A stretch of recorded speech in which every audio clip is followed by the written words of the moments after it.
Hello, humans, and welcome to the S Word. This is episode 28 of your Power Report, and I am joined here with Sean and Caesar here on this fine episode. They are by my side here. How are y'all doing today? Good. Alive and beautiful. As good as it'll get, right? Big, beautiful, wet bodies here as we enter in, at least what's going to be in Los Angeles, open wet mouth kiss summer. Vaccines are going in people's faces, people's fecal matter. We're able to no longer wear masks and maybe wear masks all magnetized, again. baby. Let's go. Oh yeah, just nothing but magnets. Just wiping data on all of my computers as I walk around all times. But no, we're going to begin with, speaking of magnets, maybe we'll talk about machines. But we'll talk about Ilhan Omar versus the machine, right? That's just a name I came up with. Because Ilhan Omar recently came under fire for making some extremely uncontroversial comments. And I think it makes the most sense to start to play the comments in their context first before we really talk about them. So Ilhan Omar is talking to Secretary Blinken, who is serving as the Secretary of State right now. And it's kind of saying if we're talking about war crimes and things that are happening that are injustices across the world, there should be some consistency on behalf of the American people, I would say, especially if we're talking about international criminal courts. I know you opposed the court's investigation in both Palestine and in Afghanistan. I haven't seen any evidence in either cases that domestic courts both can and will prosecute alleged war crimes and crimes against humanity. And I would emphasize that in Israel and Palestine, this includes crimes committed by both the Israeli security forces and Hamas. In Afghanistan, it includes crimes committed by the Afghan national government and the Taliban. So in both of these cases, if domestic courts can't or won't pursue justice, and we oppose the ICC, where do we think the victims of these supposed crimes can go for justice? In both of these cases, if domestic courts can't or won't pursue justice, and we oppose the ICC, where do we think victims are supposed to go for justice?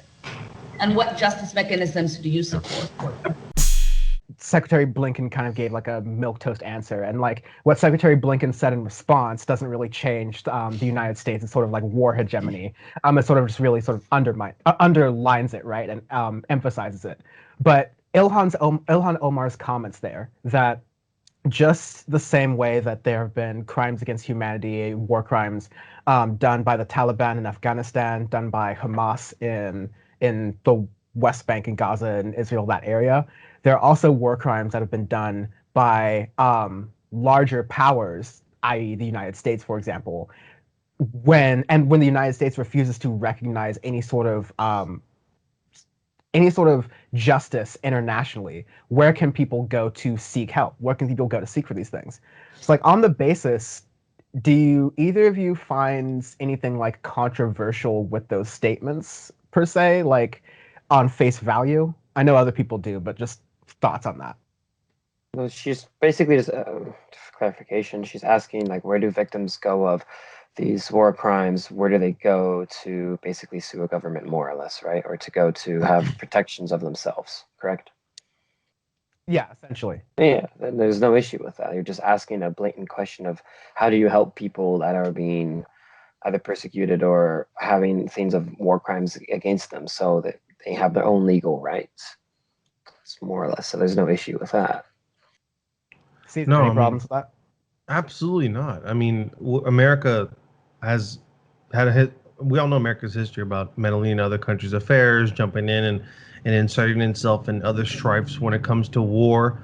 When you do that, what do you expect what would you expect to do? What's the minimum? The minimum is you're supposed to be able to take in some of these people that are refugees as a result of this, and I was kind of waiting for the shock moment, and there was nothing there. She said nothing. It was all pretty neutral, nothing crazy at all. Right. It seems like absolutely nothing crazy at all, which is funny that Nancy Pelosi, who has been really quiet during this whole thing about the filibuster, how essentially Joe Manchin and Kristen Sinema have elected themselves as leaders of the Democratic Party, preventing any of the legislative agenda that Democrats actually put forth and try to win votes on.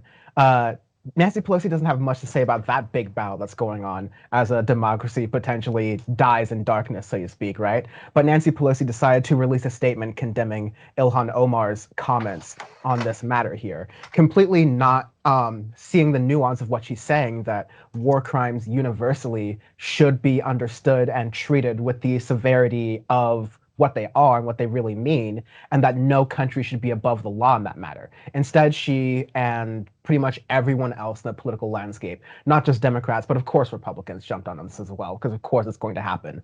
But everyone took the most bad faith approach to what Ilhan Omar was saying. They were trying to make it say that, oh, America and they're trying to say like, oh, she has no faith in America. She's like not patriotic or any of these things. There's some some clip from Fox and Friends where they were saying that she has no love for this country and she can't even be like kind or say something good about the country once. I mean, we're supposed to, of course, like be caring about our country and find good things about it. But she's an elected official, of course. That's kind of what she's doing, running on the hopes of the country. But she's also got to be critical about it. She's got to be clear. There's like an adult kind of aspect here happening in the room. But yeah, Republicans piled on, which is not surprising. But Democrats, not like, other than the usual suspects in the squad that are with Ilhan Omar, who came up to support her and clarify the statement she was making very clearly in there. But Democrats roundly have come to condemn Ilhan Omar for what she's saying. They're helping give Republicans fodder for the idea that the Democrats or Ilhan Omar is anti-Semitic, which is just not doing great for the party in general. I mean, like, it just seems like a mess, but it seems like more Democratic Party politics based on like what has been happening with the party over the past, I mean, how many years? Decades, right? I mean, absolutely. I mean, what's the softest party ever is the Democratic Party. They're so eager to like jump and ride the coattails of Republicans faster than they are to ride for their own party, and that's disgusting. Like, they talk so much. You got Nancy Pelosi during last year wearing dashikis over here, but Ilhan Omar is continuing this. She's made a lot of moves getting to where she is today. She's a congresswoman. So a bunch of lames on Fox and Friends talking ill on a congresswoman about her speaking about the country, be critical of the country. She's an elected official. Like, she represents people. You don't represent nothing. And to like see Democratic people jumping on Fox to join in to assassinate like basically her character and her as like her needing to speak well about America because she's an immigrant and she should be thankful and stuff like that. Like, get out of here with that. Like, that's honestly not even how democracy is born, right? Like, we need to be critical of our government in order to see things improve, get better. If not, that's how like totalitarianism happens. That's how authoritarianism happens, because they're just willing to do whatever they want and no one speaks against it. So what's even a stance here? I don't even understand it. Another point too is that the Republicans never really like to isolate one of their own. So, example, like Democrats like to throw a lot of like the top Democrats, Nancy Pelosi especially, love to throw progressives under the bus as much as they can. They love to throw the squad and a bunch of those people out, like the whole beef of AOC and Pelosi. And there's been a lot that's been going on throughout the past few years and throughout the history of the Democratic Party. But you'll never really see that from Republicans. They tend to stay united. Even with Trump, a lot of those guys, look at Ted Cruz, for example, where he's one of those never Trumpers until he realized that for his own political gain, he has to do this and become a big Trump supporter and all of that. So you never get that on the other side. And that's why it's very frustrating, because you have such a big divide within Democrats between the neo-libs and the progressives of it. And even within the progressive caucus, they still won't combine together, and they will sometimes stick out for each other, but they won't do enough. Meanwhile, the Republicans will always stick together and be this one giant unit. No matter how insanely right they keep going and further and further and further, they just say, fuck it, let's go, and just go mental together. They stick together as one. And they needed to be with within the Democratic Party, you need to have. I would say it would be cliche to say unity because that's bullshit, but you have to basically be willing to stick your nose out for your fellow people within the caucus, because if not, then you're going to be giving more leverage to the Republicans, and you don't want to do that because they're very dangerous. No matter how, especially more in the liberal part, no matter how much you don't like progressives, you need to stick out your nose for them because that's where the party is heading. That's where the biggest followed on social media, the most popular candidates have tend to be those progressive ones. So um, it's just extremely frustrating with all of that. And Ilhan's right anyway, so it's all cap. Yeah, I think you've got a really good point there where it's like it's not just the politics of the matter, it's the fact that like I mean, yeah, the politics of it, like you were alluding to there, Sean, like really smartly, was just it's stupid, right? We know that progressives, broadly speaking, are the future of the party. That's where things are going.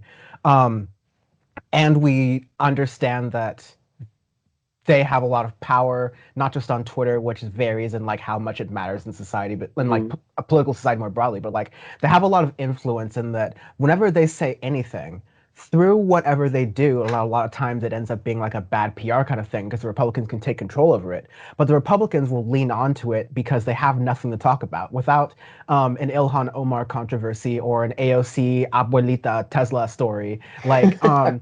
they truly have nothing to talk about but Dr. Seuss and cancel culture. So they need there's some strategy that can be done here where you can leverage the fact that the squad lives rent free in Fox News, Newsmax, all the right wing's brains, Daily Wire, all of them, and you can use that to your advantage to sort of control the dialogue, similarly to a way that Donald Trump controlled the dialogue, in a way that he like made liberals and progressives, kind of rightly so, upset with all the things he did. Now's our time to trigger the cons, right?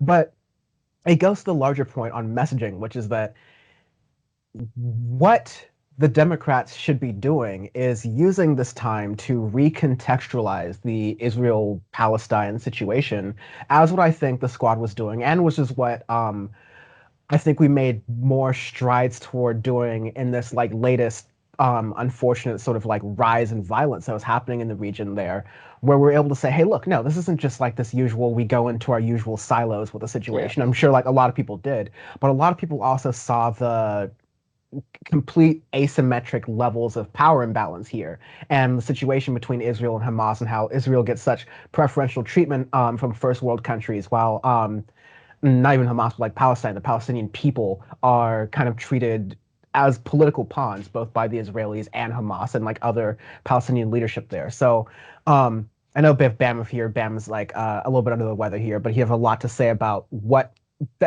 effects that has there and what it would have in that region. But and of course, I can almost hear Bam saying right now, like, of course, this would never happen, but it would be really nice if the Democratic Party took this as an opportunity to reframe the dialogue and the discussion and say, we need to think more carefully about our role abroad. We have thought and we've taught ourselves through history that we kind of come in and save the day on these different issues. But in reality, and actually in the history, America's kind of coming in, after the cleanup crew has already been there to pretend to mop a little bit, like to like kind of and that's the best case scenario where it looks like they're kind of cleaning up afterwards when their help is not needed. The worst case scenario is they make things much worse through their own like geopolitical meddling. And so ideally the Democratic Party, and I think President Bernie Sanders would have moved us close to this, but I think the Democratic Party could come to terms with America's less than strong like nature and history abroad, something that even Donald Trump talked about in the past, saying that America's done some really bad things abroad. You should see what we've done. And there's no controversy about that from the right wing, right? There's no controversy about that at all. But Ilhan Omar does it very clearly. Let's be clear about this, because she is a Muslim woman.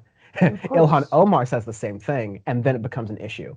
But it's also that same racism, and I'll like stop right here. It's also that same sort of like implicit racism and sexism within the Democratic Party itself that sees this not as a political opportunity to capitalize on, but as an opportunity to make sure that they are still appeasing the implicit racism and sexism of their donors, of their base, of the people they actually feel accountable to.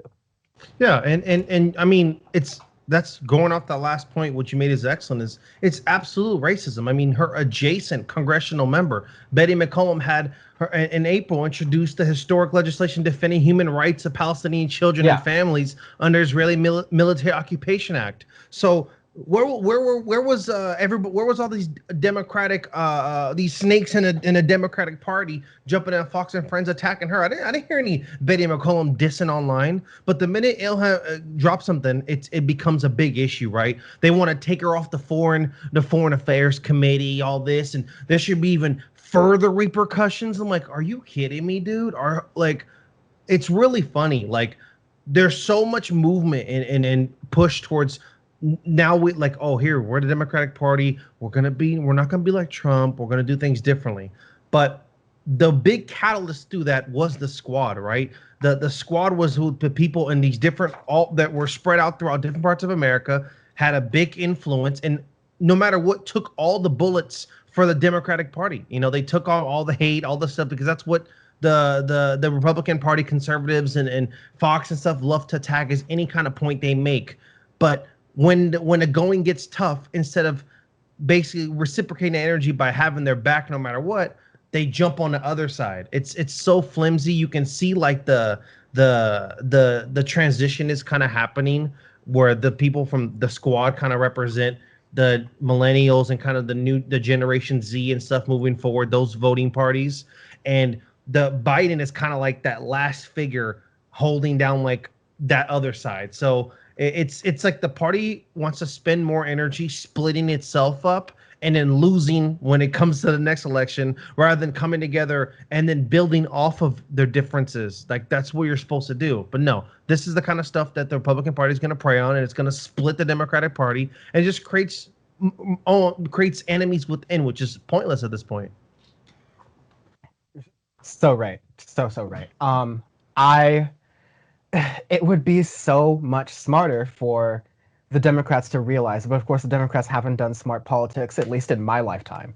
But like, it would be so much smarter for the Democrats to say, let's back Ilhan Omar. Let's make the Republicans fight a battle with us on like human rights abroad. And by the way, this can also be couched within the language of bringing troops back home, which is part of the Biden administration's supposed agenda already. You can say, hey, while our troops are there, unfortunately, we tortured some folks, all right? Like, we did some bad we did some bad shit while we were abroad, all right? And so like, part of scaling down is like doing less of that bad stuff and holding ourselves accountable for what we did, so that, by the way, we aren't leaving bad blood in the region, so that in the next 5, 10, 20 years, we get like another 9/11 or even worse. Because like, there are a lot of people there who don't hate us for our freedom. They hate us because we occupied their region for several decades and kept cluster bombing their families. Yeah, disposed their government, did all these things. Yeah. The usual.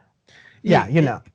And like, it speaks volumes to just the issue with the whole message, right? Instead of thinking about how we can come to a resolution, we go, you know what, I don't know if I necessarily, because think about it, if I was someone that was against her point, the smarter approach would be like, you know what, I don't know if I necessarily either agree or disagree with her, but I don't understand it. So maybe moving towards pulling out of that region and figuring things out before we go back in and cause more issues is kind of what to build on, rather than taking a stance of, no, we're going to keep in there, stay in there, impacting regions, doing what we want to do and supporting a side, even though clearly, historically, either we've been on the wrong side or we just don't understand the sides at all, and we're in there for personal gain. So it's what do you want to do here is evident in what's her speaking and what other people are kind of who stand against her are saying. Yeah, I mean, like, it's effective that the Democrats are fine losing. I mean, we're gonna get more to this into this conjecture later on at this point, but the Democrats don't want to stand together and strong as a party. At least the leadership doesn't want to stand strong together as a party, because that'd be a really easy thing to do right now. There's a lot of different angles you could take that would be moral angles that your base would actually support you for right now. But instead, they're doing this usual, oh, well, politics as usual says we do this, and we've got to do the politics as usual because we're in a normal situation. Yeah. So it's I'm going to save my anger for later. Reagan? But, is that Reagan? No, it's like me about to have an end moment. But I think that the last a point I'd like to get to before we get to an end moment with Ben Shapiro is I want to get to the point about history, right? Because My favorite show. Ancient Aliens on the History Channel is my favorite show. I don't know about y'all, but I'm No, getting your like favorite show is that guy with the hair on Ancient Aliens. Daddy loves him some smut. What can I say? So my favorite thing about this whole Ilhan Omar controversy, because it's actually been pretty terrible, and it's worth mentioning that because of the Democrats not holding their own, and because the Republicans leaning into a lot of this flatly racist and sexist and Islamophobic rhetoric, Ilhan Omar received a spike in the usual death threats she gets. And this is just I've spoken about this more darkly on the damage report, but like this is an inevitable disaster waiting to happen considering how antsy people are after COVID, how gun crazy this country already is, let alone how gun crazy it is now post-COVID with lockdowns opening up. Yeah. And look what happened at the insurrection attempt too. People are fucking crazy right now. Exactly. And so like giving They're people trying to kill Mike Pence, dude. They were ready and willing to tie him up and burn him to the stake. They were ready to hang noted Islamophobe and Saul Alinsky-esque Mike Pence, all right? Right? Noted sorry, not Islamophobe. They're going to get rid of the I'm not gonna There's a lot of things we can say right now. We don't have banned for one episode. Here we are ending the show quickly. They're about to hang Ayatollah Mike Pence, all right? They have no chill for anyone else. No, but like a major issue here is a divorcing of American society more broadly from history. And since I am in the business of mindlessly plugging appearances I've been on, I was on Left of the Box, which is a Canadian independent YouTuber show. Check that out definitely for sure. We were talking about the way governments use history as a form of propaganda. They teach people like in Canada, Sandy, the host, was referring to it as maple washing, but I just call it whitewashing. Any sort of like retelling of history that's made to things look nicer than they really should. It's what happens a lot in society, and what power does more broadly to sort of introduce the populace to its first layer of ignorance, its first layer of sort of compliance, so that you know this historical record or tale, so therefore you don't like question it or anything like that. And you don't question any of the policies that happen that may contradict some of that history, or with the history being told correctly would maybe give you a different opinion of America. Nevertheless, I'm not even going to get into the whole drama regarding the Hills Rising and the former hosts and who's there and who's isn't, because that's totally a 3-hour conversation as is. That needs a special episode. Yeah, all you need to know is that the Hill TV's Rising with Crystal and Sargar is no longer there. They're doing their own show on YouTube. I wish them the best personally. I have nothing necessarily against them except with my regular qualms with the show as it was. But the Hill TV is doing either new hosts or some rotating guest hosts, that kind of deal. And they have Ryan Grimm from The Intercept and someone from The Federalist who is not very smart.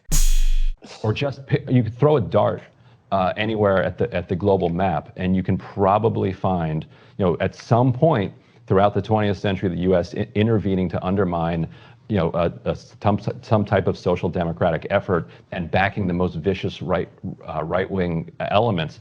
And the irony of them calling this anti-Semitism when the U.S. very consciously and explicitly out of World War II allied itself with former Nazis, helped Nazis escape justice, was complicit in what was called the rat line, with getting Nazis out of Germany and into these death squads that were run by the United States and deployed in an anti-communist fashion against the Soviet Union and against leftist elements in South America. But who ended the Holocaust? I mean, what country? The Soviet Union, actually. Okay, but I mean, the Soviet Union did that. No, we walked in after the Russians had suffered 20+ million casualties and marched into Germany.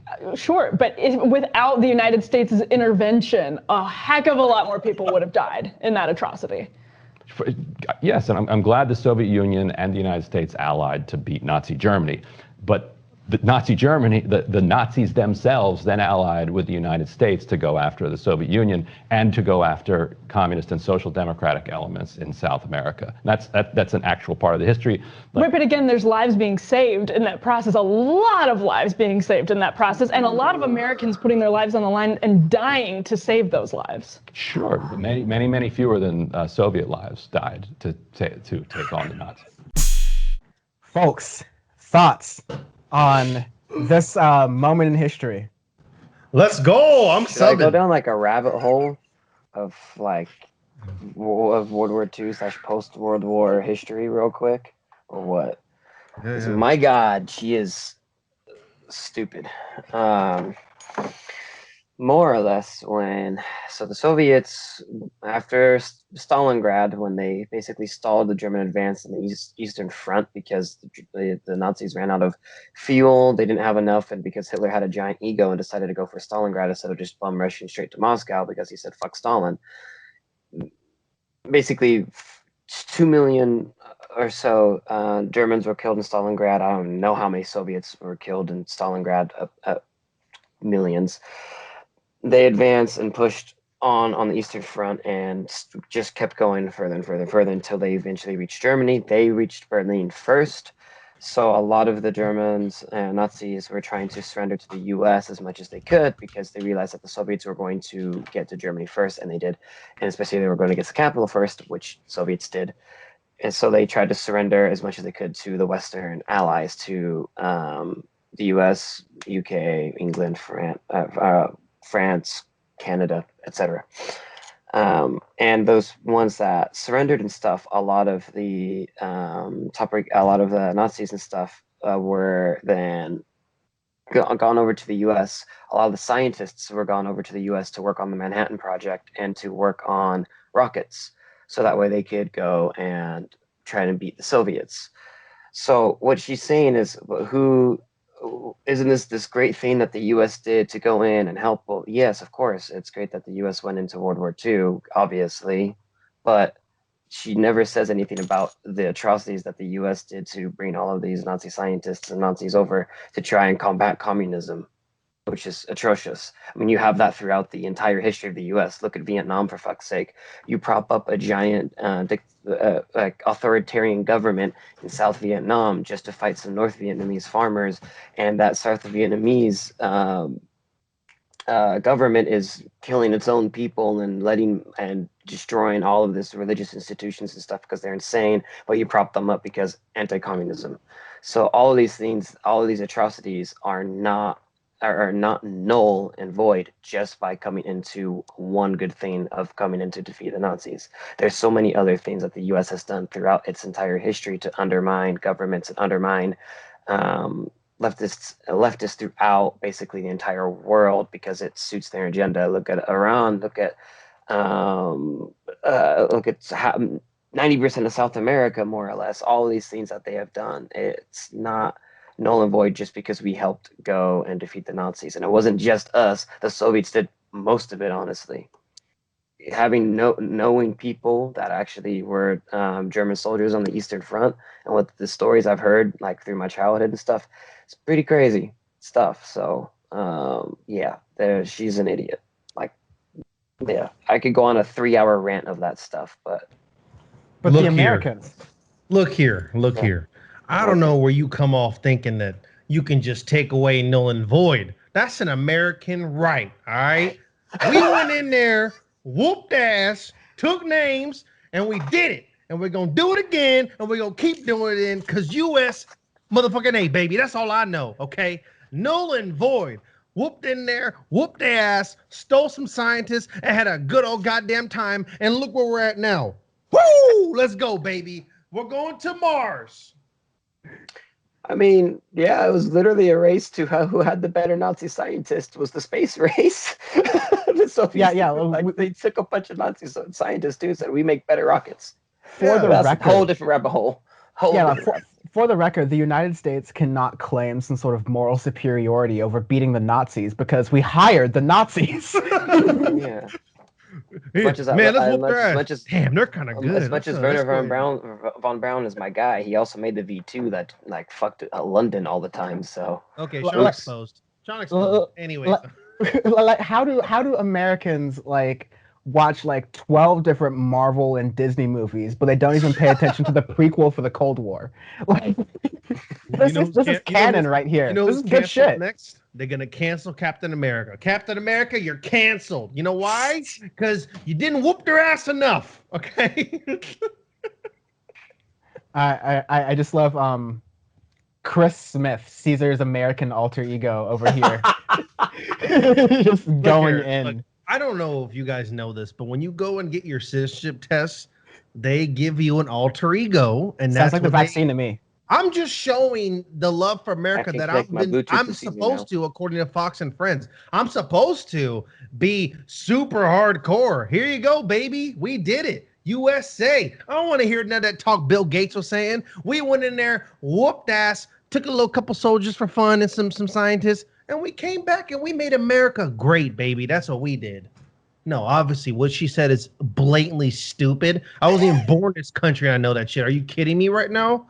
Like, it's just like it's even if you've went into countries like South America, like he specifically stated, other regions, and you've done some sort of good, that doesn't mean any atrocity you've committed in the process are forgiven. You know, it's almost like the Middle East stuff, right? Yeah. We're in order to like, you can't support a side in terms of like America, like people supporting Israel, right? Or America supporting Israel. Oh, well, you know, that'd be anti-Semitic not to. No, it doesn't work like that. Both sides one side is committing vastly more atrocities to the other. Picking a side is not how it works. Going in there and inserting yourself is not how it works. And then especially the one war you pick is World War II, when you went in there and got real fucking reckless. You got real fucking reckless in there. the other thing too, like where she said, "Well, who ended the Holocaust?" The Oh first my the first concentration camps that were liberated were by the Soviets. During like the history of World War II, they came in through the eastern part of Germany, you know, and mainly Poland. It was actually Poland that was first discovered because that's where a lot of the Jewish ghettos and stuff were made, were in Poland. So the Soviets came in and were reporting all of these concentration camps and all these other stuff to the U.S. and saying, or to the Western allies, and saying, we found these things. And a lot of people, actually, a lot of U.S. soldiers thought that, no, they're over exaggerating it. The Russians, they didn't find that stuff, whatever, until eventually when the U.S. started to come over and get into Germany and parts that when they discovered their one camps that they liberated, did they only understand, oh my God, the Soviets were right. What the hell's going on? So she's stupid. Yeah, I mean, thanks a lot, Sean, for exposing us. Because now we're going to be called the Commie Podcast because of Sean. But I mean, at the same time, he's right though. I mean, historically, she's dropping her proud, deep YouTube takes. But at the end of the day, like, you're literally speaking to basically this dude's like literally just dropping historical facts, and he states in his sentence, "I'm not saying this is historical," and she wants to come back with a no source answer. Yeah, but you know, we ended the Holocaust. Like, all right, listen, man. There are a lot of media figures that I like trash, especially from this like era of like blogosphere leftist journalism. But I will give Ryan Grimm some props just for being like, you know, I've been in the media space and it's like off camera, he's just like a very genuine person. You don't get enough of these people in like leftist independent media. But also just like, that is just like saint-like patience. Like, I would have gone so far in on that interview. The fact that Ryan Grimm was politely just like, Minnesota nice. Actually, that would be nice, but you know, we could actually do it the other way. Like, it was a real. Well, you know, I mean, that's a good point, but it is actually that like that's some class that I would not been able to do. Go ahead, Sean. And one last thing is when Hitler was putting the program of literally get rid of as many Jewish people as possible, trying to like give them out to different countries, the U.S. only accepted like 15,000 people and said we can't carry more than 15,000 Jews. So the U.S. is not innocent at all in this either. So, and that's another thing too. And countries all over the world did this too. They were like, no, we can't accept this many people. We can't accept this many people.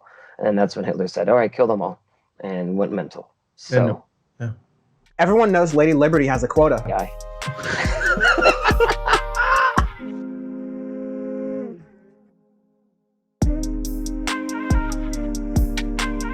recently ProPublica, which just does great work all around, got their hands on tax forms, a lot of really comprehensive tax paperwork on some of the richest people in America, and found some shocking / not so shocking results on how little some of the richest Americans are paying in taxes.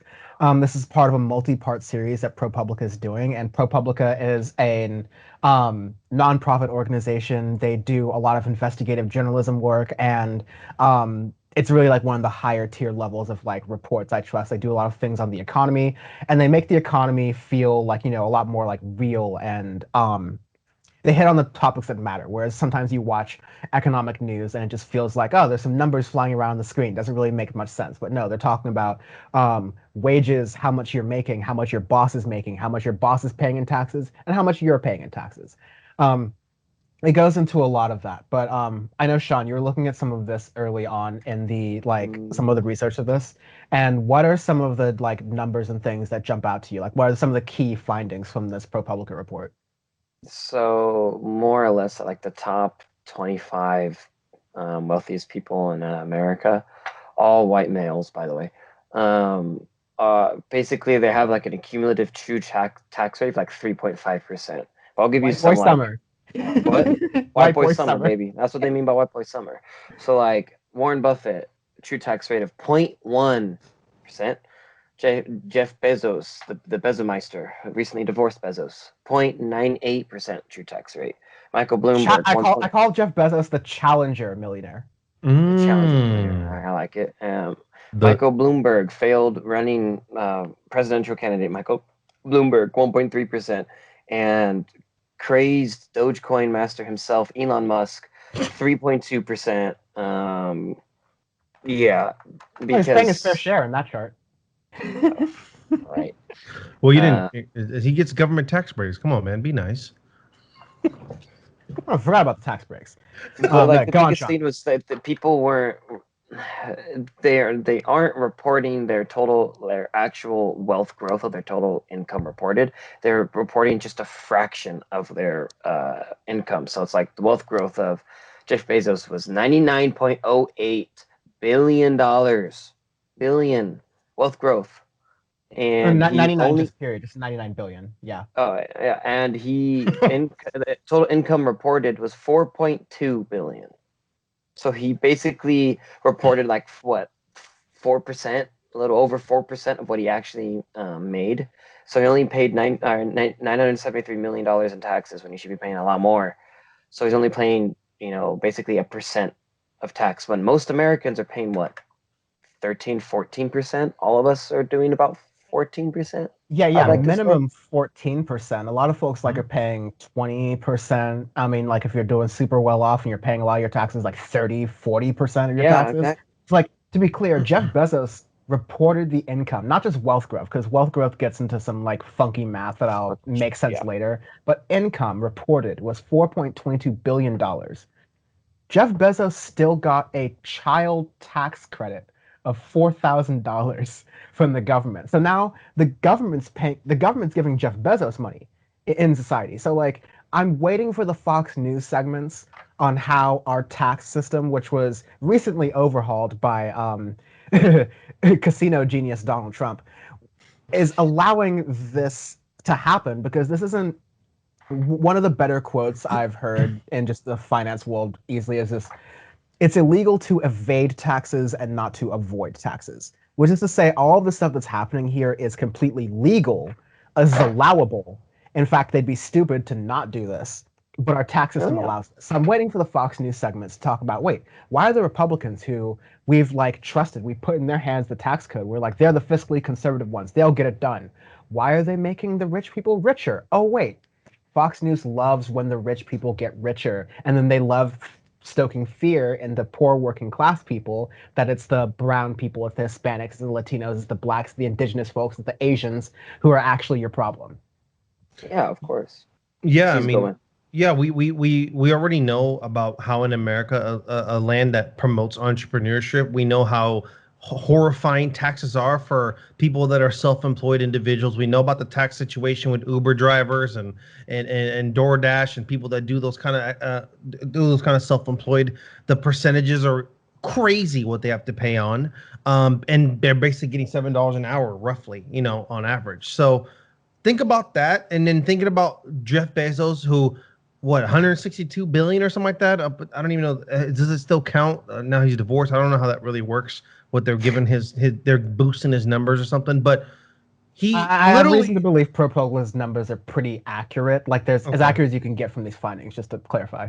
Okay, cool. No, yeah, For himself, yeah. Don't attack me. But now, like, it's funny because that was the big thing, talking point about, like, when COVID hit. All I could think about was, like, man, like, Amazon's about to make a killing. Like, everything shut down. Who's gonna profit? Like Amazon, right? Like the drivers.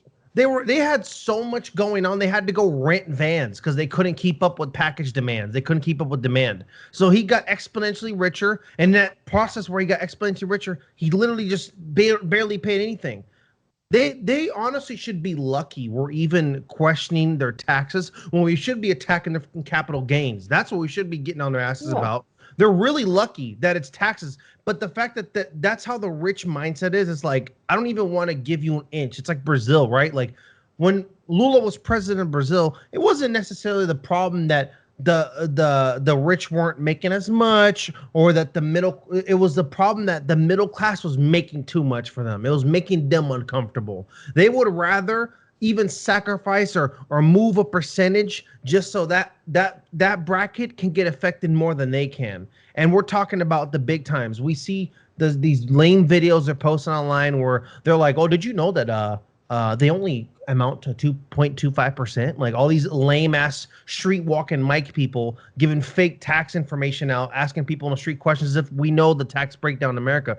It's unfair. It's a complicated system, and the number one tax screaming people of all time in terms of holding people accountable is the Republican Party. But when it's the own people that support the own rich people avoiding the taxes, right, legally, but finessing the system, they never get called out on it. And it's ridiculous to me. It's unfair. Like, this is a stance where you could literally be like, oh, come on, that's ridiculous. And they don't think that at all. They think it's fine that Jeff Bezos gets a $4,000 child tax. Like, what?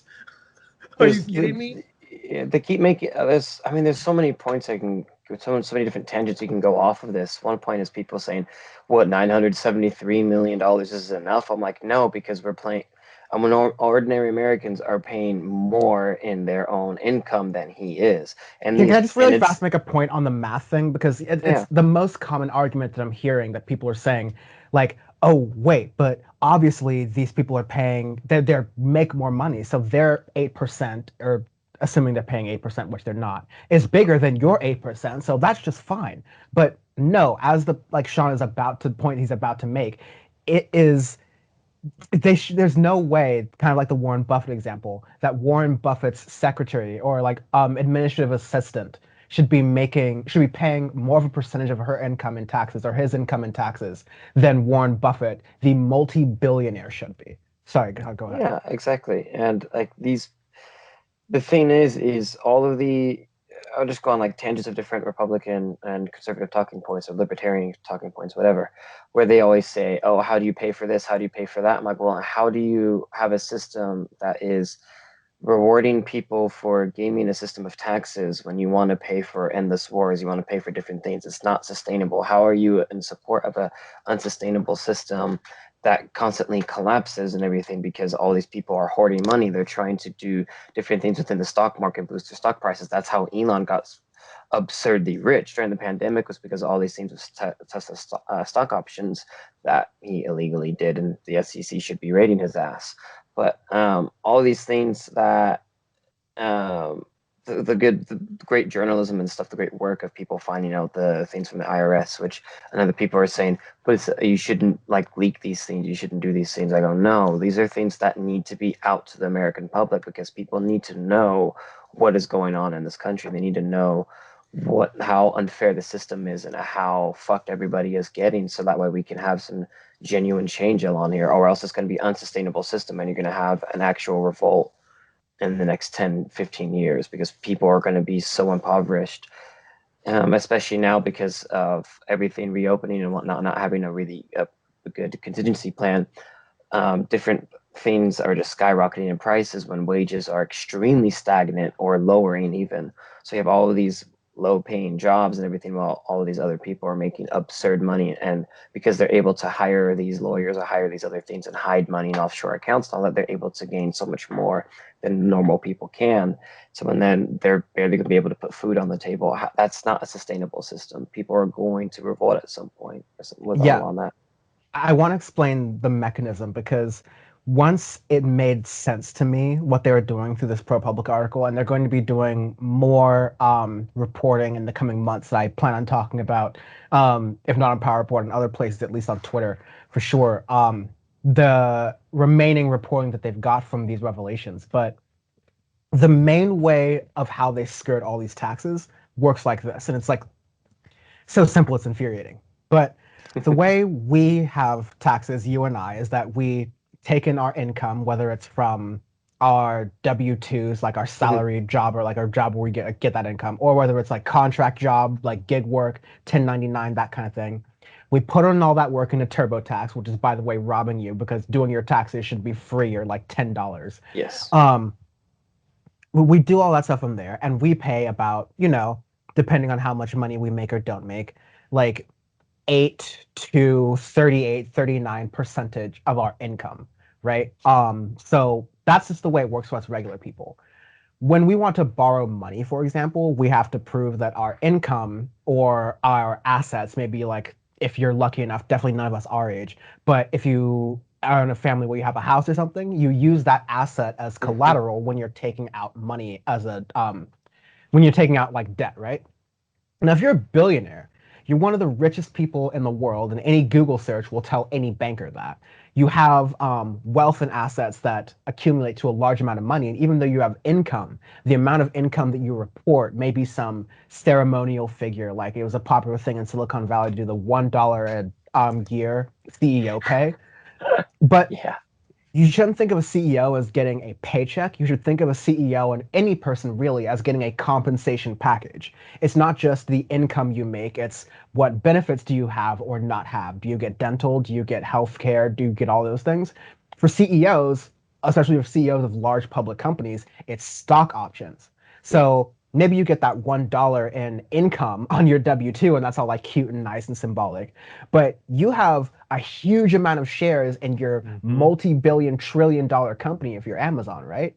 So if those shares increase in value, which they are over time, that's just what the stock market's doing, then your wealth increases in value. Going back to debt, how do you take out loans? You basically go to the bank and say, I'm Jeff Bezos, bitch. I'm Elon Musk, bitch. And they take out money and they take out debt using their financial assets as collateral. Even though they haven't shown you that cash, they're like, I'm the CEO, I have this much stock in these things, so give me several $billion so I can build a house or go to space or any one of these other things. Will they pay it back? Sure. All they have to do is like sell back a little bit of their debt because they're ultra wealthy. But when you take out a loan, that's not income. That's you taking out a loan. Our tax code doesn't treat that as income. So even though they're using loans as their income, that's actually a tax trick so that they don't have to report that. So none of that money is taxed on. That's the difference between income and wealth that is really important that people need to realize, is that income is the game us proletariat, us working class, middle class people even play. Even if you have some cryptocurrency or stocks or whatever, that's not where you're making most of your actual wealth. Those are capital gains. And by the way, capital gains, money you make from the stock market or money you make from cryptocurrencies or anything like that, is taxed at a different rate than your income. Yes. So it really, what this ProPublica story does is it explains that, and more than just the fact that like TurboTax is a scam for us like regular folks, like our entire tax system is a scam. But it's not a scam as it like, oh, it's broken and there's been some politicians who haven't paid a lot of attention to it. No, these are politicians who pay very close attention, who run on lowering taxes. And then they go in and they design the tax code and lower it for the richest people in the country And now we have a homelessness crisis. And now we have people who are like struggling to like get into work and all these other issues in our economy. We have roads that can't be fixed or taking too long to be fixed. Shout out Orange County at the You don't have 405, right? healthcare. You don't have. We don't have There's so many things. There's so many things that aren't going on, and now we're hoping that NASA, all right, NASA barely has the ability to go to space on its own. That's why it's contracting out to Jeff Bezos through Blue Origin and Elon Musk through SpaceX to Boeing or any of these other companies to do or they're that using thing. Russian rockets. A lot of the times to launch American astronauts are using Russian rockets because we don't have the means to do it here. Yeah, because we're not taxing, we're not taking that money from the millionaires and billionaires like we historically have in this country to do things as a government and to have that accountability on the people because the people control the government in a way. It's these billionaires who we just trust to do whatever they want to, who are cheating the tax system while you pay more of your share in taxes than they do. It's ludicrous. Yeah, the whole trickle down theory has obviously not worked and never has. I mean, look at the golden age of America, right? The 50s, like economic golden age.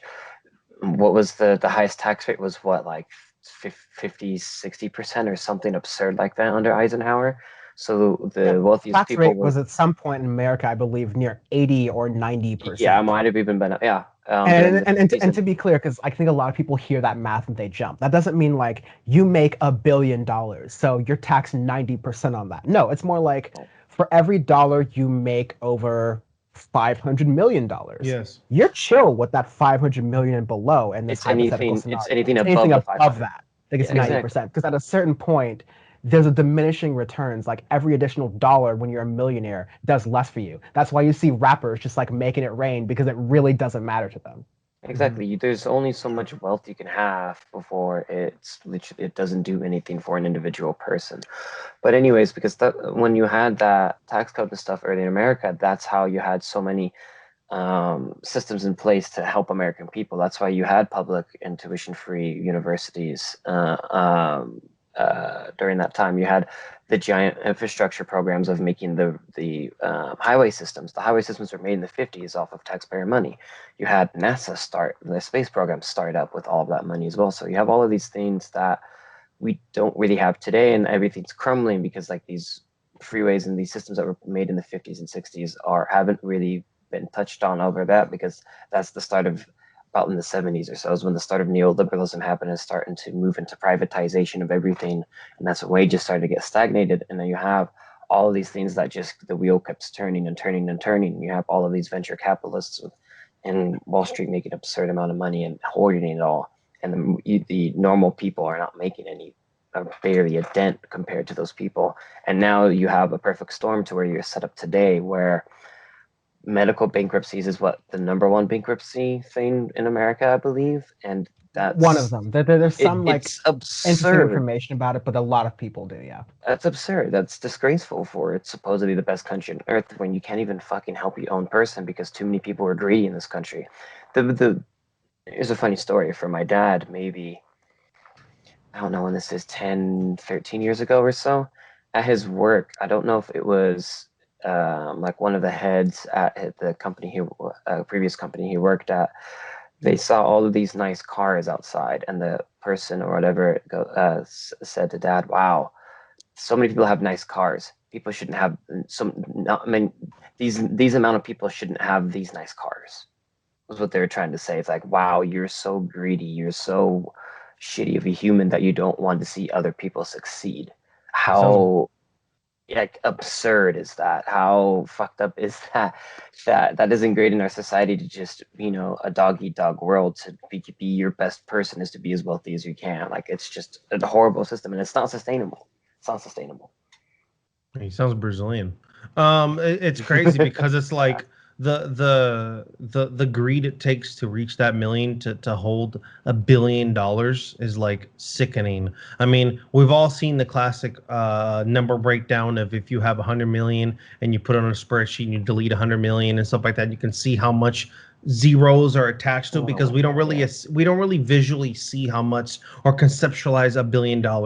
And to imagine someone having 152 or 260 and these crazy numbers, it's insane that basically the rich kind of got to take the system back over and leech out of it even more. We complain, we talk, we barely we talk about like, oh, well, America is cutting back on this, cutting back on this, cutting back on this. Remember when we had that early Trump era where there was just all these rollouts were going on, where all these programs were getting cut, public school music systems, anything related to like sociological classes or classes that just involve other parts of the brain other than your fundamental core four, right? Categories, which was English, math, science.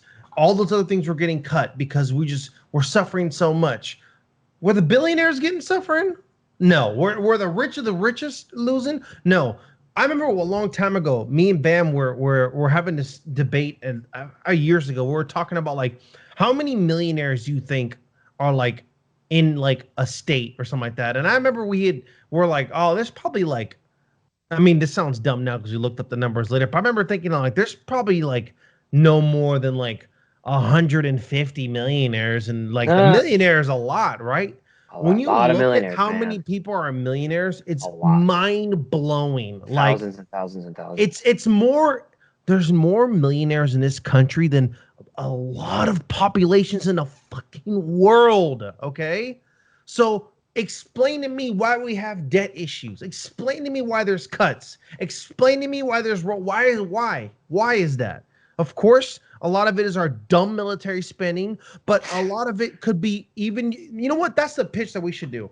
Oh, you want to build more stuff? You want to go into more wars? You got to start taxing your buddy Elon, because I can't afford this. I can't afford this. Elon's making the same car over and over with all this extra money.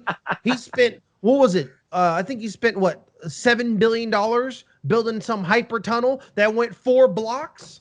It went 4 blocks, Chief. Oh, man, he's going to build this mega tunnel. He went from, like, Alameda to fucking Inglewood Avenue, okay? Like, all this. Even Metro does better than subway. that. We already have subways. Yellow line all day over that bum line. Are you kidding me? It went Crenshaw line, yay. NBC guy they took NBC down there, and the person's like, "Whoa, this is so cool." You went 4 blocks, Chief. Subway, I can walk that. Like, it's not that serious. So all this stuff is happening, and the trickle-down effect, like Sean said, is garbage. Whenever they say, oh, well, the billionaires are creating jobs, where? Are they creating jobs to where people are we're trying to, this year, very recently, trying to unionize and get proper rights and benefits for, such as Amazon? Are they creating jobs that are at the appropriate pay scale that they shouldn't have issues for? Like people were suffering with McDonald's and trying to get proper pay?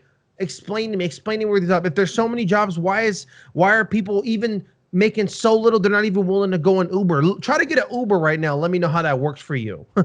People are desperate. They're frustrated. They're over it. And these billionaires are just reaping. And like Sean said, they would rather keep taking more money and living better at the expense of you suffering. That doesn't matter to them. They don't care. They don't want us to have this car. They want us to all drive 2003 still. That'd be great for them. They want us to all buy used cars, and these new cars just don't even make money for them. They just rather us not enjoy anything in life. That's the sick greed mindset that a lot of these people have. So get all that Warren Buffett wants to be taxed more garbage out of here. No, he doesn't. He wants to keep playing you. That's what he wants to do.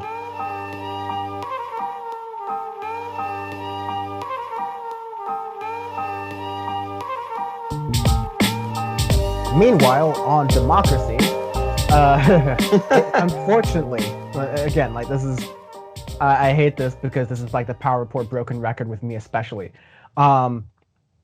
My prediction from at least as early as the Democratic National Convention in August before Joe Biden even got elected, wherein that the Democrats, if getting elected and having at least a semblance of power, would run up against the filibuster and then use every excuse possible to use the filibuster as a reason why they don't want to do anything, because ultimately Democrats don't want to buck the status quo. That was my prediction. I got a lot of heat for it. I said, Dan, just gotta wait. Like maybe the Democrats will do something different. Maybe Joe Biden's learned something different. And you know what? Even Joe Biden and Chuck Schumer said themselves that this has got to be different from the Obama administration. We actually have to show that we can get things done because we have Donald Trump in the corner over there, and there's a potential disaster waiting in the wings if we don't actually show the American people that Democrats and the government can do anything. Because then we're going to get wiped out in the midterms, and then we're going to get something Trump-like or worse in 2024, and then the country's over. That was the kind of urgency that Joe Biden and Chuck Schumer and other people in the Democratic Party leadership were speaking to when it went to many of the Democratic Party's main legislative agendas.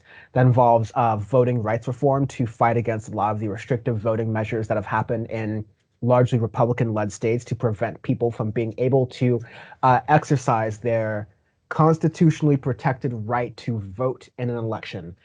There's the Floyd police reform bill, which would aim to address basically the largest social movement that has happened in the United States in several years around the Black Lives Matter protests last year with George Floyd.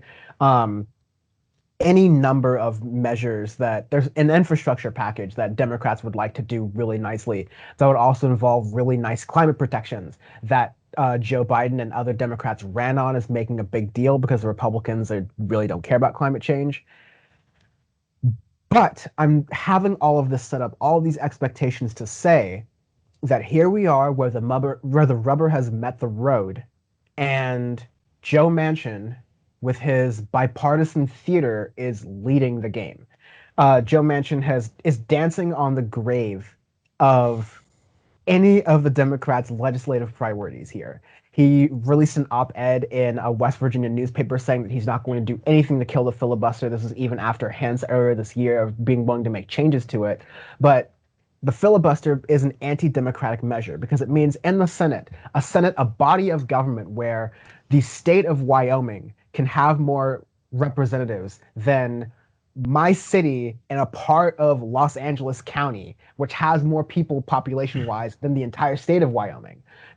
Never mind that that's already undemocratic enough, the existence of the Senate. Never mind the founding fathers existed the Senate to not be people who are voted in, but essentially to be a House of Lords who are elected by people who are smarter than the public, and that had to be changed in the Constitution. Never mind that being anti-democratic, but the idea that you can have votes come across in the Senate and you have more than 51 or more people voting for that measure, and you can still block it at any time is anti-democratic. And that is something that Joe Manchin being on the losing side of that calculus, because anything on his part that he supposedly wants to believe in, because he supposedly caucuses with the Democrats, anything that his party does is going to be killed by the filibuster.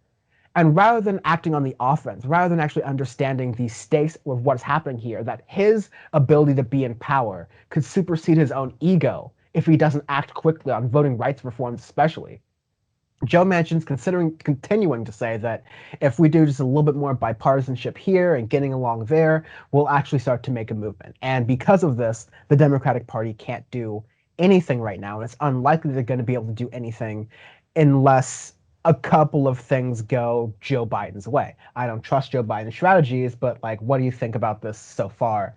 The state of the Democratic Party completely fumbling their narrowly gotten victory built on a house of lies. It really sucks because it's like the Democrats have like another version of Mitch McConnell inside their own party now with Joe Manchin. It's insane. Oh, that's so good. That's such a good way of putting it, man.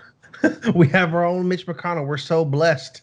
And it really sucks because this time slot we have is really small, right? The GOP, this little slot we have is limited, in which we can get so many bills and reforms passed. But with one animal we get out of the way, another one pops up, and that's Joe Manchin. It's really frustrating. So it's like he knows that he holds so much power just basically being opposed to the filibuster and these rules, because all he has to do is basically just wait it out. And then and then eventually, which sadly might happen to GOP's things switch again, we're just back to the same roadblock as we are before.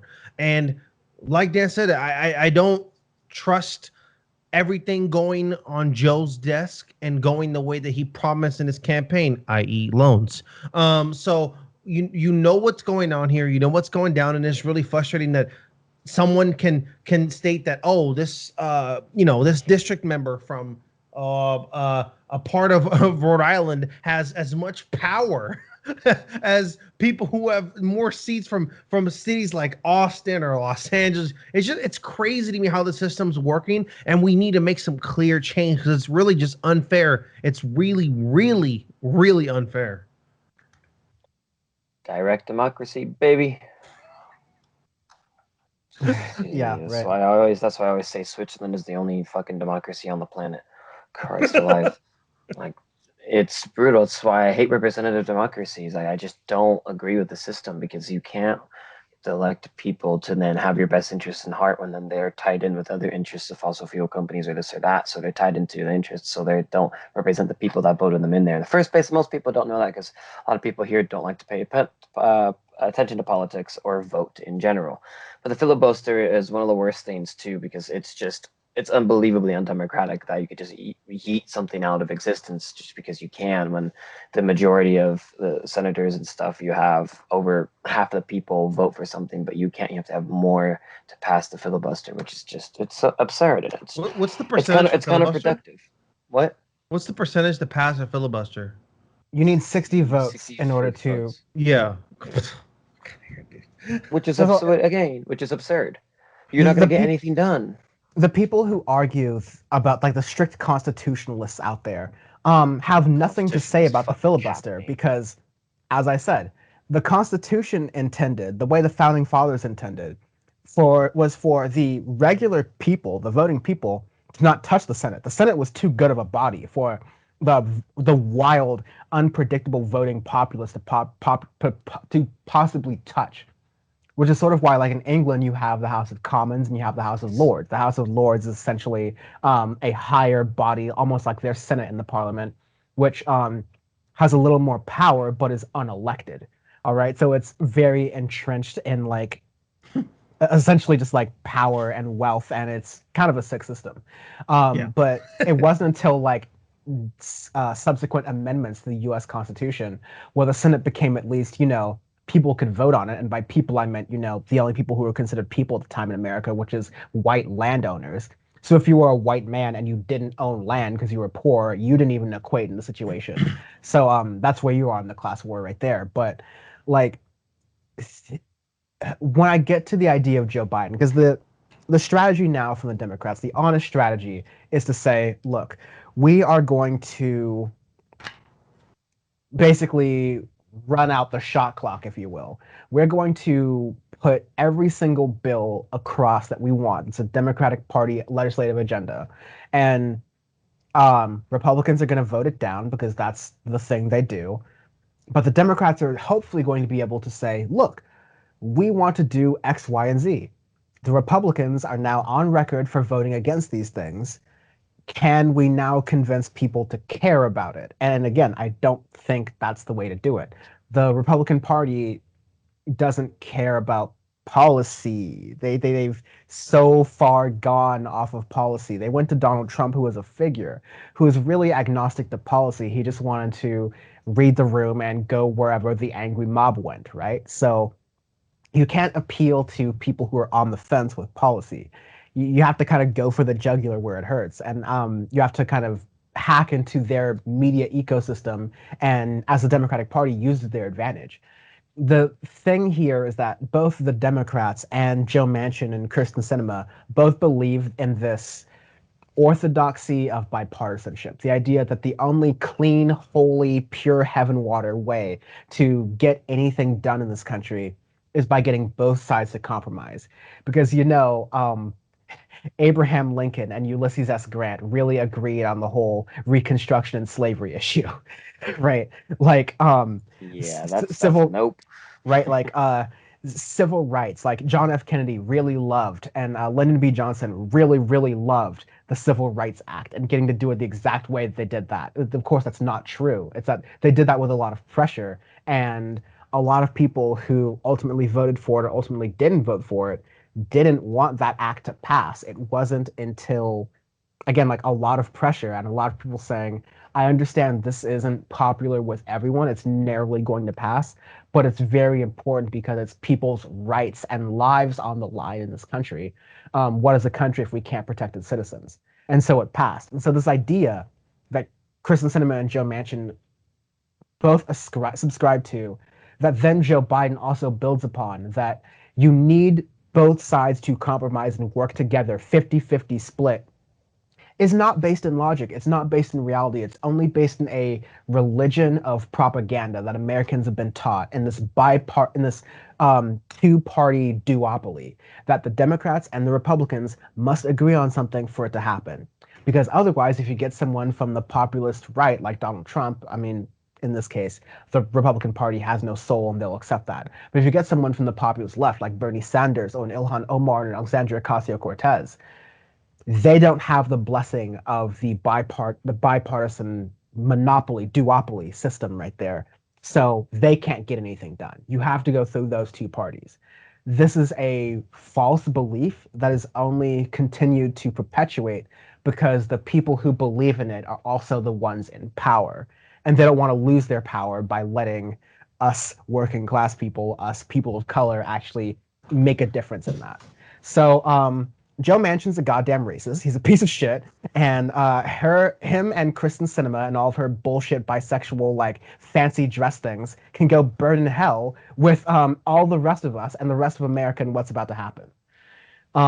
Like, seriously, I don't get what the fuck is their deal other than the fact that they're egotistical dumbasses. All they want to do is be center of attention as opposed to get anything legislatively done, which is why, sure, let's have this like bullshit vote-a-rama where Kristen Sinema and Joe Manchin have the chance to say, oh, I support a $15 minimum wage, but not in the way that would actually get people to do that. And Jesus sure, Christ. do that, but like, if the Democratic Party is actually about what they're actually about, which given the Ilhan Omar situation, they're clearly not, I want Kristen Sinema and Joe Manchin to get run out of their districts.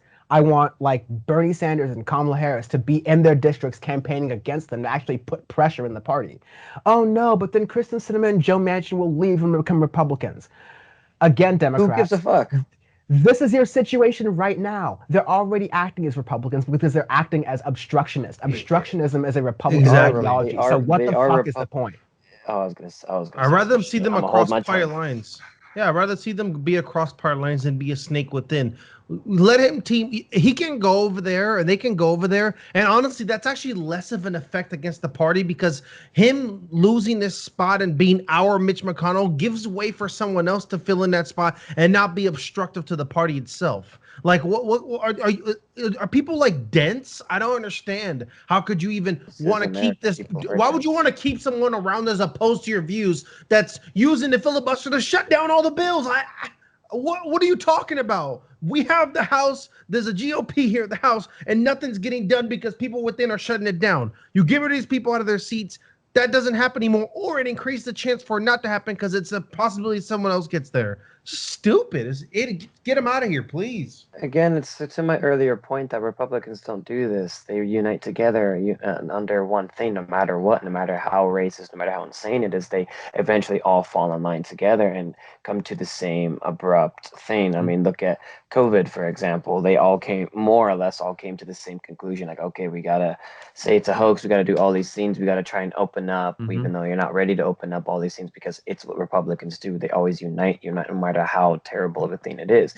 But Democrats keep bickering. They keep going up because you have this old guard that is absurdly stuck in West Wing, where they're just like think that everything is fine and dandy, and Martin Sheen's going to come by and be president and to hold hands and sing Kumbaya and some bullshit.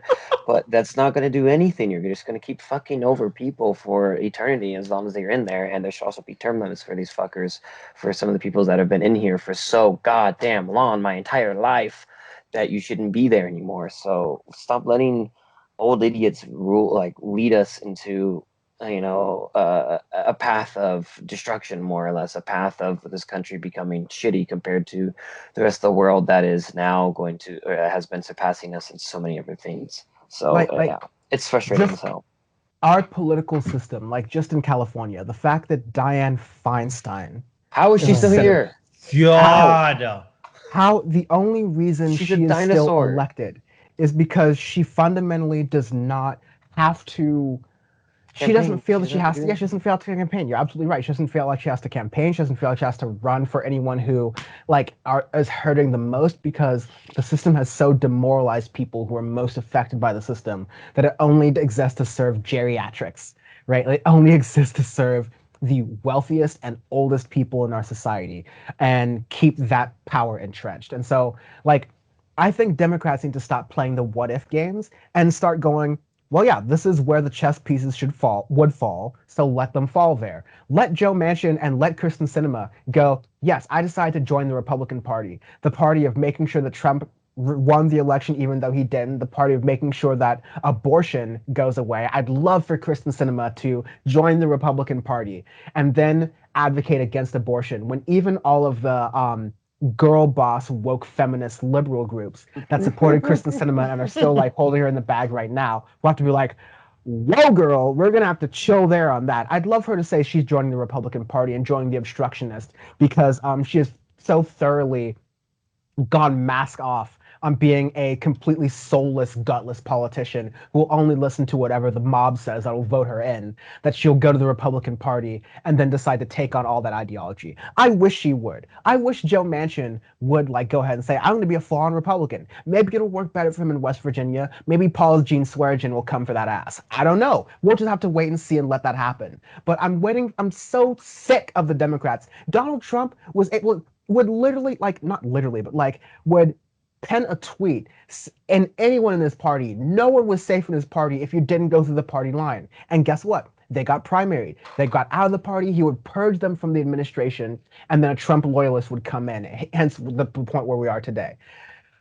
The Democrats don't need to be that party, but desperate times call for desperate measures. And at this point, yeah, let's start picking out the sides, who is really with us and who is really against us, so we can make it crystal clear, we can get some billboards up, and we can start primarying them. Not some bullshit, let's get rid of Mitch McConnell thing with some AstroSurf Pod Save America candidate that no one knows about. Let's talk about actually going directly to the heart of the source, the goddamn problem. Sure, get them Republicans, and then wipe their asses clean, and get 6 more Democrats in the Senate. I know it's impossible, but like, start playing that type of political game instead of going, oh, well, let's figure out how to strategize ourselves into losing and getting rolled. Like, Nancy Pelosi, like, and the entire Democratic Party and everyone leading it needs to just like run off a cliff super quickly.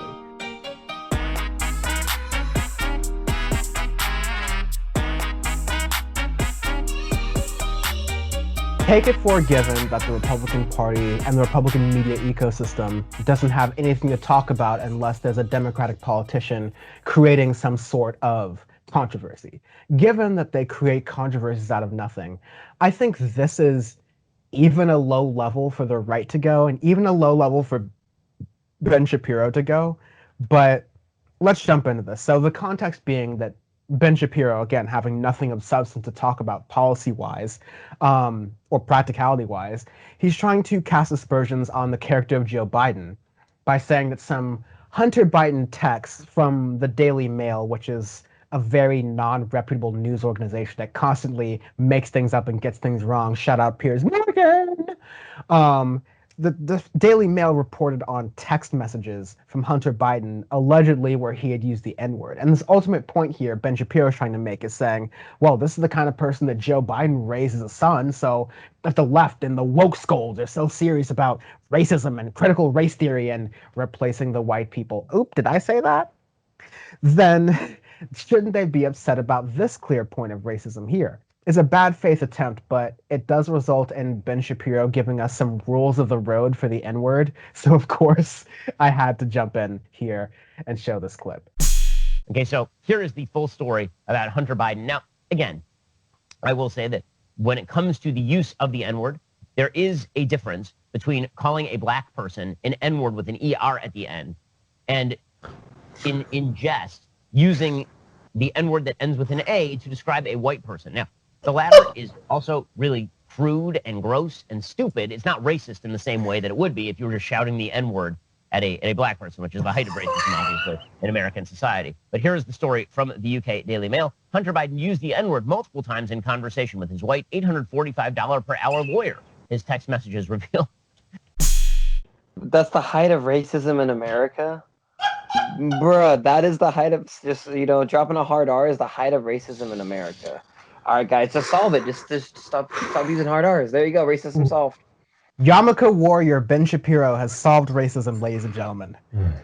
I just never thought in my life I would need Ben Shapiro to break down which is more racist or not between an ER and then addressing my homie.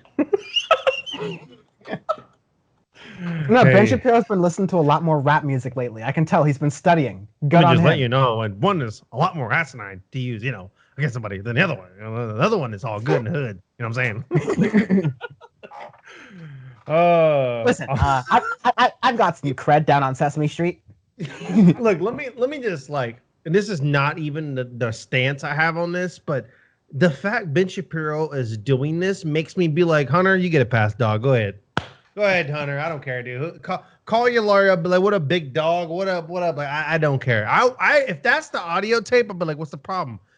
He's probably best friends with Tom Hanks' son. It's a white boy summer, baby. Why you hating, Ben Shapiro? It's a white boy summer. Let's go. Here's a counterpoint to young Benny Papino.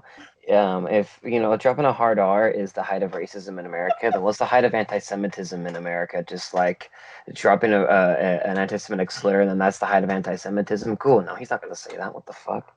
It's a hard K. It's the hard K, like a hard.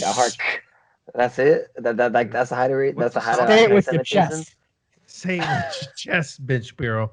I mean, he moved to Nashville, whatever, or Tennessee or Tennessee, and thought he was really cool. Now Or he can just Florida. speak on things, or whatever. I don't know He's what the got hell that he Charlie is. Kirk gun holster right by his mouth. Yeah, oh God, yeah, he's gonna be on JCS Crime Psychology soon. But it's really funny. Yeah, I just this is like the most. What is the best term for this? Is it's out of pocket. It's out of pocket.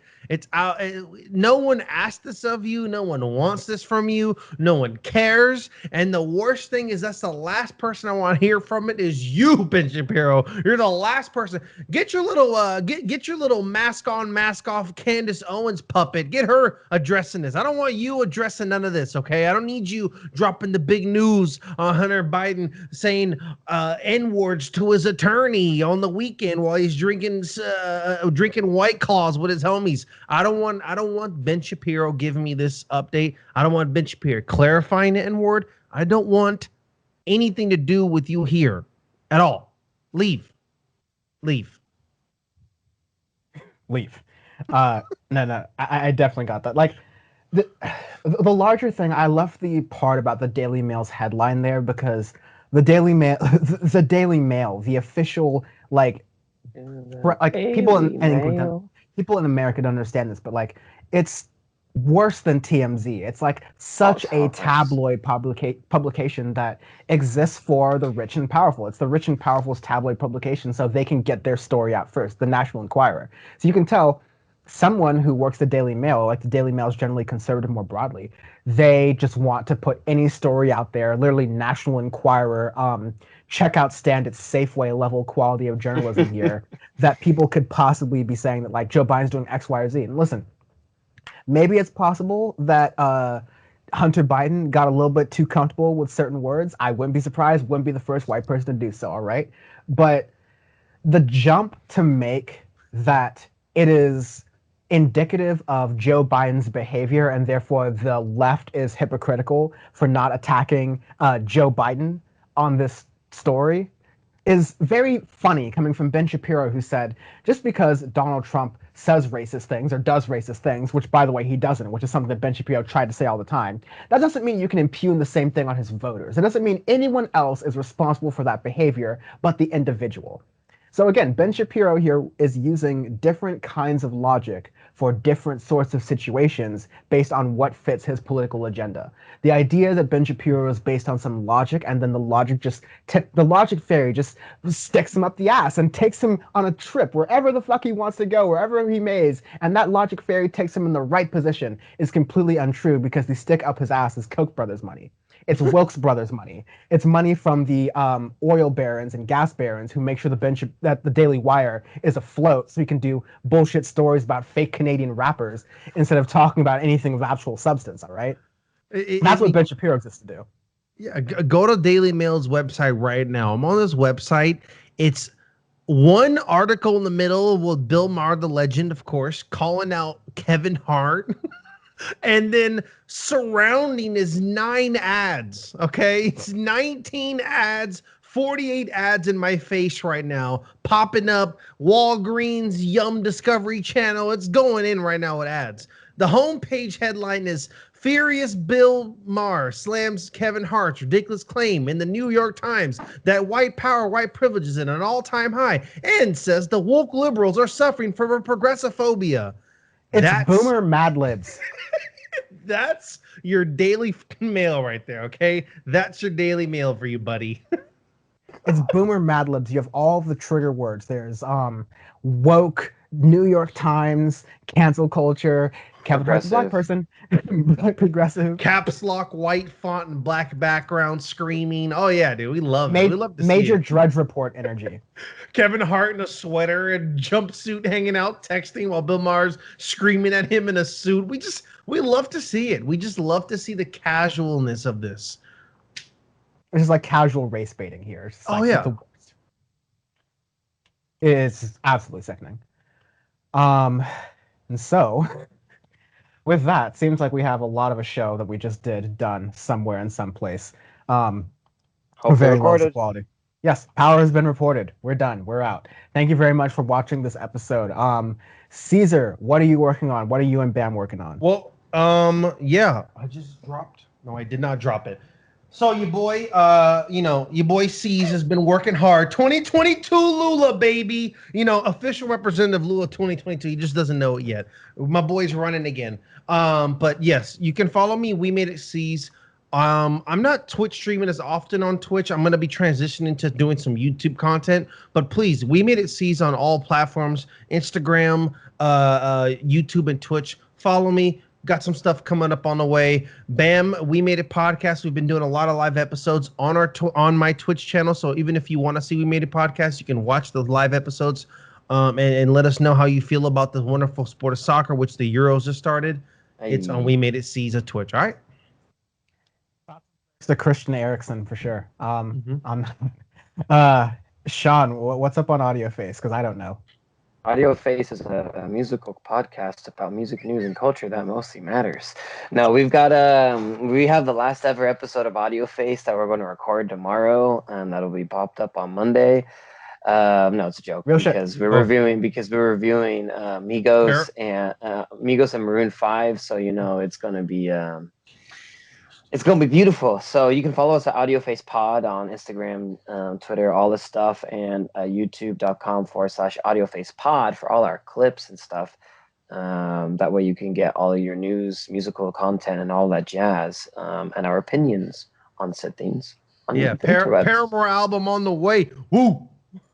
Oh Lord, it is going to be a very trashy summer, but we're slinging content out here, goddammit. So check out Ceez, check out Bam, check out We Made It podcast, check out Sean, check out Audio Face, and give me a follow while you're at it. I wouldn't mind that as well. Dan from the Web on Twitter, Dan from the Internet on Instagram, but obviously Power Report World. Let's plug the damn show for once. Power Report World, PowerReport.world on Instagram. PowerReport.world is the website you can go to, and Power Report WRLD on Twitter because that's the way my life works. But check us out in all those places. You can see us, you can follow us on our shows and see what we're doing in our related extraneous worlds. And with the power and spirit of the Democrats fighting the filibuster and maybe some Robitussin, Bam will be back to join us for the next panel.